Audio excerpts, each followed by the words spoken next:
Charlotte. Before I start this video, remember to like, comment, and subscribe for more content. And make sure you don't miss out by clicking the bell below. Anyway, so today, this is me recording my first mystery. As the name suggests, stories and mysteries for kids. So the story part, we already covered in the Kynin series.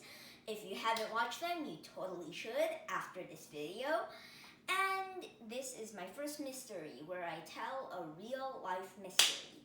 So, without further ado, let's get started. I'm going to tell you a real ghost story. This is not a fantasy or a myth or a legend. This actually happened. It's about the Mary Celeste, better known as the ghost ship. It disappeared in the Burmuda Triangle. Lots of ships, planes, and all sorts of things have mysteriously disappeared there or had mysterious events happen to them there. I might make a series. Please tell me in the comments down below if you would like to have a sequel to this. So before we get to the exciting story, I'm going to first give some background information about the ship. On the last voyage, the voyage we're going to be talking about, the ship only had 10 passengers. The captain, Captain Briggs, his wife, and his 2-year-old daughter.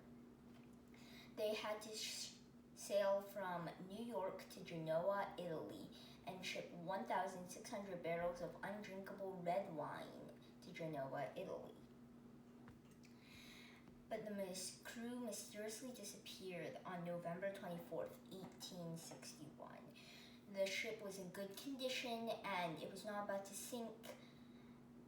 So what happened? As soon as word got out, there has been a bunch of theories. So I'm going to go over the most popular theories.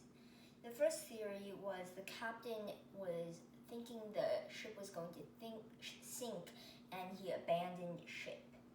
And then they all died when they were escaping.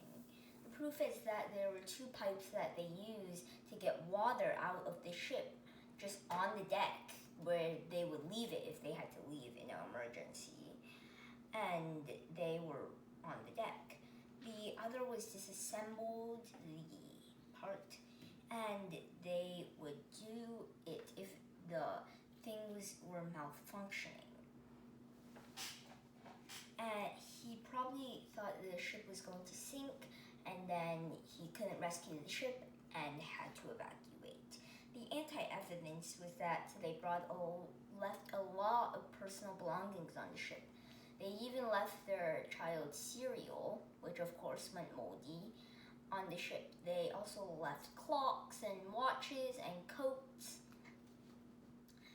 And if it was actually sinking the ship, you would still have time to get those things because ships sink very slowly. The second theory is that they got abducted by aliens. The evidence they say for this is that they disappeared so mysteriously. The anti-evidence is, well, the aliens didn't really leave anything behind and we never really seen aliens. The third is sea monsters. Same with the aliens thing. The fourth is mutiny or pirates. The proof for this is that there were what looked like sword marks on the ship, and there was stains of red all over the ship. But the anti-evidence is that when the researchers went to study those things, they found out that the sword marks were not sword marks. They just happened because the Mary Celeste was actually a pretty old ship. And the red stains came from the wine that they were shipping. And the fifth is bad weather, such as sea sprouts and earthquakes. You should go search those up. They look really cool. And sixth was an alcohol explosion. That might explain the marks of red. And they left behind, again, the cereal, clocks, lots of personal items, coats, and even a petticoat. You know, those things people wear when it's cold out. Why is it called the ghost ship, though? That brings us to our last theory, that a ghost haunted the ship. This might actually be true, but although I have no proof for it, but it's because this ship doesn't have the brightest history. On one of the voyages, its captain died of pneumonia. On another voyage, it broke down, and that's all before they sold it to Captain Briggs.